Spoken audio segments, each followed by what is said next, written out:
Sais-tu quel oiseau noir au bec rouge vif, qui voltige dans les airs, est l'emblème d'un comté et d'un roi légendaire? Aujourd'hui, on va parler du crabe à bec rouge dans Bête de Science.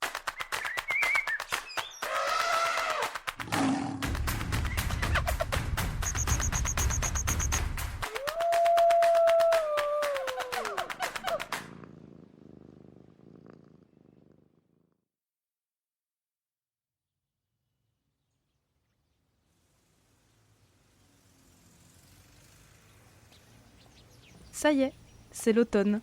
Les températures rafraîchissent et les fleurs des arbres se parent de 1000 couleurs. Le moment parfait pour s'enrouler dans un plaid douillet en sirotant un bon chocolat chaud. Et qui dit automne dit Halloween. Je ne résiste donc pas au plaisir de te parler à nouveau de mes oiseaux de malheur préférés, les corbeaux.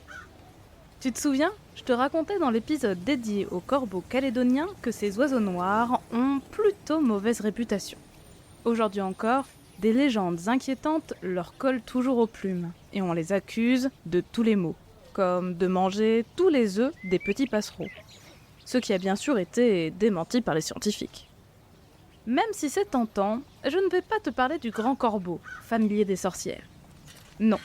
Aujourd'hui, on part à l'aventure dans la lande, sur les falaises bretonnes battues par le vent, pour rencontrer l'un des membres les plus méconnus de la famille des corvidés, le crabe à bec rouge.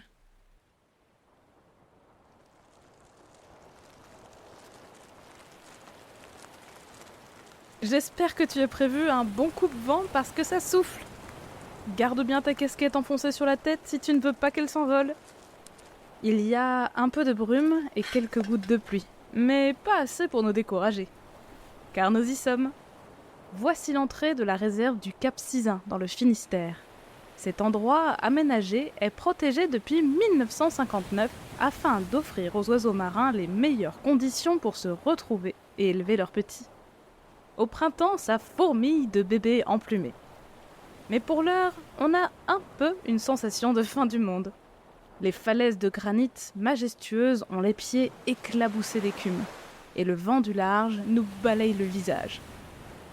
Au premier poste d'observation, on voit nettement sur la falaise quelques traînées blanches bien reconnaissables. Ce sont des fientes, laissées par les fulmars qui nichaient là l'été dernier. Leurs bébés ressemblent à des boules de plumes grises, et leur bec a un aspect rigolo, surplombé de narines en forme de tube qui leur permettent d'éternuer du sel. Sur notre droite, on voit un petit îlot, tout près de la côte, sur lequel se reposent quelques cormorans huppés. Tu les vois aux jumelles ? Ils n'ont pas leur huppe en ce moment, car elle n'apparaît qu'au moment où ils se courtisent, entre décembre et mars. Oh, là ! Tu as vu cette boule noire qui vient de passer devant nous ? Elle tourbillonne dans les courants d'air et en poussant un cri fantomatique. Regarde, elle a filé se percher sur un petit repli de falaise, là-bas. Pas de doute, c'est notre crabe. Et là, un deuxième. C'est un autre crabe qui rejoint à toute vitesse le premier. C'est très probablement son partenaire de couple. Les crabes sont extrêmement fidèles, que ce soit envers leur partenaire ou l'endroit où ils installent leur nid. Ils patrouillent et défendent même un territoire. Et en dehors de la période des amours, ils se regroupent avec plusieurs autres individus pour passer la nuit ensemble et chercher leur nourriture. Si tu observes en détail, tu remarqueras que le crabe ne ressemble pas du tout à un corbeau classique. Au niveau taille, il ressemble un peu à son cousin, le choucas des tours, et possède une envergure comparable à celle de nos pigeons des villes. Même si on retrouve chez lui un plumage noir, légèrement irisé, comme chez les autres corbeaux, il est muni d'un long bec, fin et courbé vers l'avant. Et ce bec, comme ses pattes, sont d'un rouge éclatant. Il ne passe pas vraiment inaperçu. On retrouve d'ailleurs cette particularité colorée dans son nom latin, Pyrrhocorax pyrocorax, de pyros en grec qui évoque la couleur d'une flamme, et corax qui est un mot qui copie le cri des corbeaux et des corneilles. On dit que c'est une onomatopée, tout comme chaff, son nom anglais. Bien que membre de cette sombre famille, le crabe à bec rouge fait un peu figure d'exception. Il est le seul de son genre avec son cousin, le chocard, qui lui est muni d'un bec et de pattes d'un beau jaune vif et que l'on retrouve plutôt en haute montagne. Le crave est attaché à un milieu bien particulier. Il aime beaucoup les prairies d'altitude, mais il se plaît aussi dans les landes de bruyères battues par les vents que l'on retrouve le long des chemins côtiers et au bord des falaises, que l'on peut voir ici. Ce qui compte, c'est que la végétation ne soit pas trop haute. Tiens, d'ailleurs, revoici notre oiseau qui décolle de son point d'observation. Il plonge vers la mer en suivant la paroi abrupte de la roche avant de remonter en chandelle et de passer sous notre nez. On dirait qu'il joue avec le vent. On peut le voir étendre ses ailes et se laisser littéralement porter par les courants. C'est comme s'il prenait l'ascenseur, aucun effort, les ailes au repos. Tiens, le voilà qui repasse devant nous. Et hop, le voilà qui change de direction et qui d'un mouvement d'aile rapide, pique vers un autre rebord rocheux. Ah, je crois qu'il va profiter d'un petit casse-croûte. Le voilà qui se pose au sol en un petit bond élégant. Tu le vois ? Il perce le sol de son long bec rouge. Et hop, un scarabée avalé. Il raffole des insectes de toutes sortes, des araignées et des larves juteuses. D'ailleurs, son nom gallois, Palores, veut dire creuseur. C'est bien ce qu'on voit. On retrouve le crave à bec rouge sur une bonne partie des côtes ouest de la façade atlantique des pays européens, au Royaume-Uni, en France et en Espagne. On en trouve également dans les hauteurs, en Grèce et en Italie, mais aussi de l'autre côté de la planète, en Asie, sur la côte pacifique. En Espagne, quand vient le moment de nicher, les craves forment de drôles d'associations. Ils cherchent des recoins de falaises, des creux, où construire leur nid, et ils choisissent des voisins bien particuliers, des faucons cresserellettes. Tu pourrais te dire que c'est une drôle d'idée de se rapprocher de ces rapaces qui sont des chasseurs redoutables. Mais en réalité, ces minuscules faucons ont les mêmes prédateurs que les craves, c'est-à-dire de plus grands rapaces, comme le faucon pèlerin ou l'aigle botté, qui essayent de les croquer, mais aussi certains rongeurs, comme le laireau, ou encore la couleuvre à échelons, qui s'en prennent à leurs œufs. Les faucons cresserellettes qui nichent en colonie détectent les menaces et les chassent vigoureusement.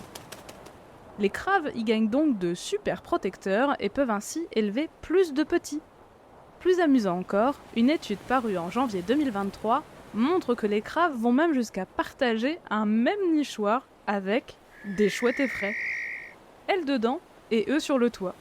En mangeant les rongeurs, les chouettes diminuent le risque que les œufs et les oisillons des craves ne se fassent manger. Tout bénef. Mais dans les deux cas, les rapaces n'ont pas l'air d'y gagner grand-chose dans ce voisinage partagé. Ce sont les craves qui profitent clairement de l'association. Si je t'ai emmené aujourd'hui au Cap Sizun, c'est que je savais que ce couple s'y était installé et que l'on avait de bonnes chances de l'apercevoir. Mais il faut s'estimer chanceux de croiser de nouveau des craves à bec rouge sur nos falaises, car ils reviennent de loin. Leur population s'est effondrée de manière alarmante, et ce, dès le XIXe siècle. D'abord chassés comme des oiseaux de malheur que l'on accusait de manger les récoltes, ils ont ensuite peu apprécié la cohabitation forcée avec le gibier introduit par les chasseurs, comme les faisans, les perdrix et les lièvres, entre autres à Belle-Île dans les années 1960. Mais les principales causes de disparition des craves découlent directement des activités humaines et de leur changement dans le temps. Comme je te l'ai dit, ils ont besoin d'un environnement particulier pour trouver de quoi se nourrir. Des pelouses sèches, des prairies, des landes. Et il ne faut pas que ces zones soient envahies par des plantes trop hautes, pas plus de 5 cm de haut. Si par exemple les fougères se développent, les craves n'arrivent plus à fouiller le sol. Or, en arrêtant de faire pâturer les moutons dans certaines zones, que ce soit dans les alpages ou en bord de mer, la végétation a commencé à grandir et les craves ont commencé à disparaître. En changeant de pratiques agricoles, les humains ont remodelé le paysage, ce qui a eu des conséquences importantes sur certaines espèces spécialisées comme notre héros du jour. Et pas qu'un peu. Au cours de la première moitié du XXe siècle, ils avaient totalement disparu d'Angleterre, de Cornouailles, d'Écosse, des îles Jersey et Guernesey, et des populations entières se sont volatilisées au Portugal, en Suisse et en Italie.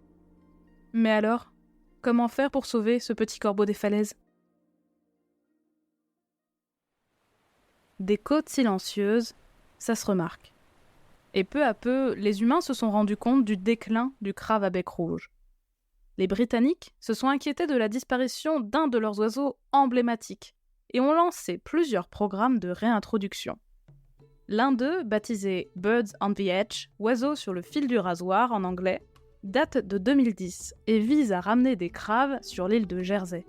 Plusieurs équipes sur le terrain veillent à ce que l'environnement local corresponde aux besoins de notre petit corbeau, notamment en enlevant toutes les fougères trop hautes qui les empêcheraient de trouver leur nourriture, et en réintroduisant le pastoralisme, la pratique qui consiste à laisser des moutons brouter en liberté, surveillés dans certaines zones de l'île. Des craves vivant en captivité à la fois au zoo de Jersey et au Paradise Park en Cornouailles sont élevés avec le moins de contact possible avec des humains pour être relâchés dans leur milieu naturel. Mais ça ne se fait pas du jour au lendemain. Les oiseaux sélectionnés pour le relâcher sont regroupés avec des individus du même âge et installés dans de très grandes volières directement sur le site où ils vivront. Et on ne les laisse pas se débrouiller tout seuls tout de suite. Une période de transition est prévue pour leur fournir de la nourriture le temps qu'ils s'adaptent. Pour les garder à l'œil et s'assurer de leur bonne santé, les craves sont aussi équipés de radiotransmetteurs qui permettent de les suivre en continu. C'est un travail long et difficile, mais aujourd'hui on compte une quarantaine de craves à bec rouge sauvages à Jersey.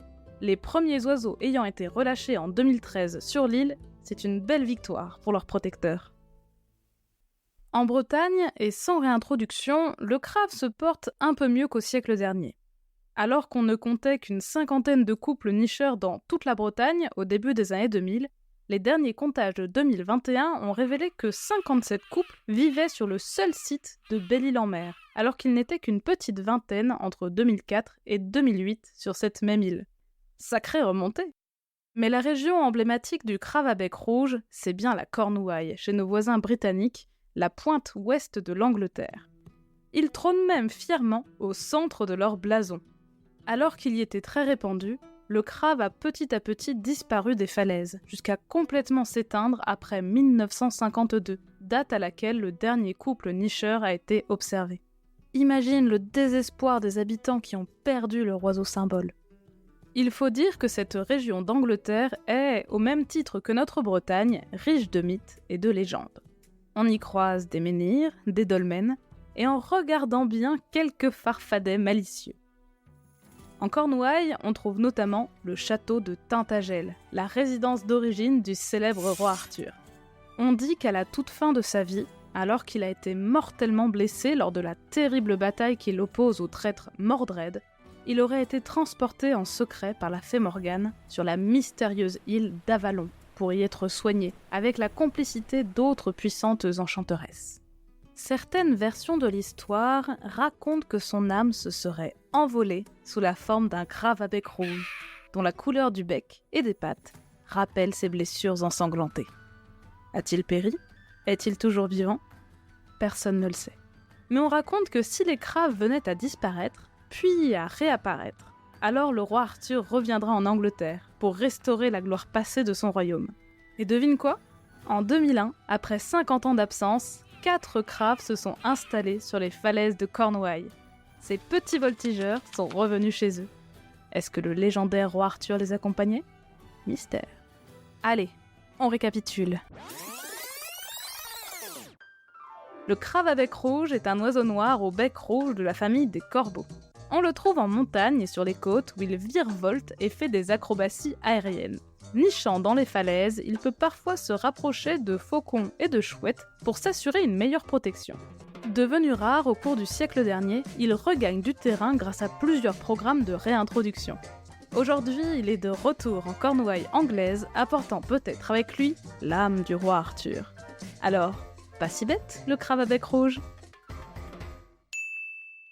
Merci d'avoir suivi cet épisode de Bêtes de Science. Si ce podcast te plaît, tu peux t'abonner pour découvrir de nouveaux épisodes toutes les 2 semaines et en apprendre toujours plus sur la vie fascinante des animaux. Si tu nous suis sur Spotify ou Apple Podcast, tu peux nous laisser 5 étoiles pour nous dire qu'on fait du bon travail. Ou nous laisser un commentaire si tu veux qu'on parle d'une bestiole en particulier. À bientôt, jeune aventurière et jeune aventurier.